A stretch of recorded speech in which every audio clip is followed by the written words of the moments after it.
शीला दीदी के चैनल को लाइक और सब्सक्राइब जरूर करें। धन्यवाद। चंदन के पलंगिया सोवाई सीता माइया, झझकी उठी बैठी से जरियाना। चंदन के पलंगिया सोवाई सीता माइया, झझकी उठी बैठी से जरियाना। सावन भदवना करात अंधियरिया, चम चम चमकई बिजुरियाना।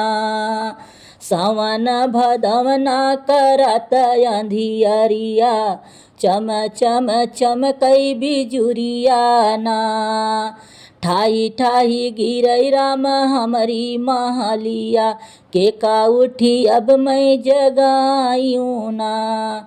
ठाई ठाई गिरई राम हमारी महलिया, के का उठी अब मैं जगायूँ ना। अपने वो सरवा में सोई लखन देवर, अपने वो सरवा में सोई लखन देवर। झझक उठी धन के जगावैना, जाने के कर बहू बेटी रोवै मोरी रानिया। सुनी के करजवा बड़ी लागैना, जाने के कर बहू बेटी रोवै मोरी रानिया। सुनी के करजवा बड़ी लागैना। रोवत होई हई आटीन, रोवत होई हई बाटीन।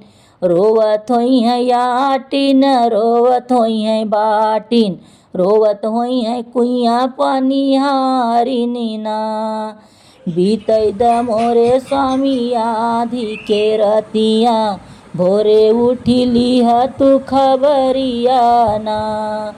जौने तिरियावा पे पड़ल संकटिया, जाई सुना ओनहु के दुखवाना। जवने तिरियावा पे पड़ल बा संकटिया, जाई सुना ओनहु का दुखवाना। एतनी बचन सुनी लक्ष्मण उठी बोलाई, एतनी बचन सुनी लक्ष्मण उठी बोलाई।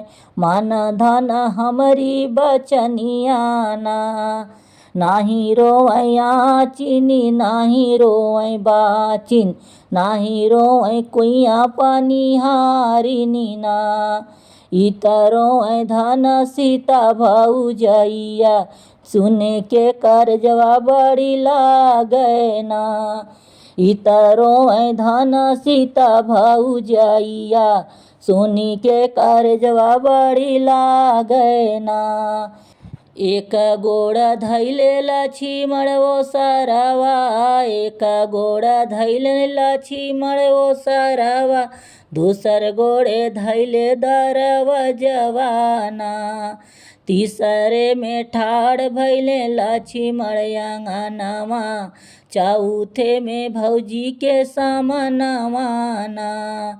कवन संकट तोहरे पाड़ा मोरी भाभी, काहे गुने करलू रुदनवाना।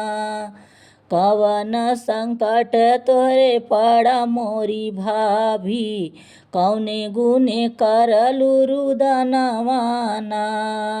सावन भादो करात अंधियरिया, सावन भदवना करात अंधियरिया। चम चम चमकई बिजुरियाना, ठाई ठाई गिरई देवर हमारी महलिया। के का उठी अब मैं जगायूँ ना। ठाई ठाई गिरई देवर हमारी महलिया, के का उठी अब मैं जगायूँ ना। स्वामी हमरे गायल बाटे भैया मधुबनमा, सोची सोची जियरा डरी लागैना। स्वामी हमरे गायल बाटे भैया मधुबनमा, सोची सोची जियरा डरी लागैना। एतनी बचन सुनी लक्ष्मण जी बोले, ए तानी वचन सुनी लक्ष्मण जी बोले, जीनी भौजी करू तुरु दनवाना। हाले हाले बसवा कटैबै मोरी भौजी, बनवा में बंगला छवैबै ना। दुख सुख तोहरा साथे हरदम रहबै, मोरी भौजी भैया संग गईले भवनवाना। दुखे सुखे तोहरा साथे हरदम रहबै, मोरी भौजी भैया संग गईले भवनवाना। होए दे तू भोरवा भौजी उगै द किरनिया, होए दे तू भोरवा भौजी उगै द किरनिया। ढूढ़ी लौबैया अपन हम भैया ना, जैसे जानी हम भाभी अपन कौशल्या मैया, वैसे जानी तो हैं अपन मैया ना। जैसे आदर कैली कौशल्या मैया के, वैसे आदर करबै सीता मैया के। जैसे आदर कैले कौशल्या मैया के, वैसे आदर करबै सीता मैया के।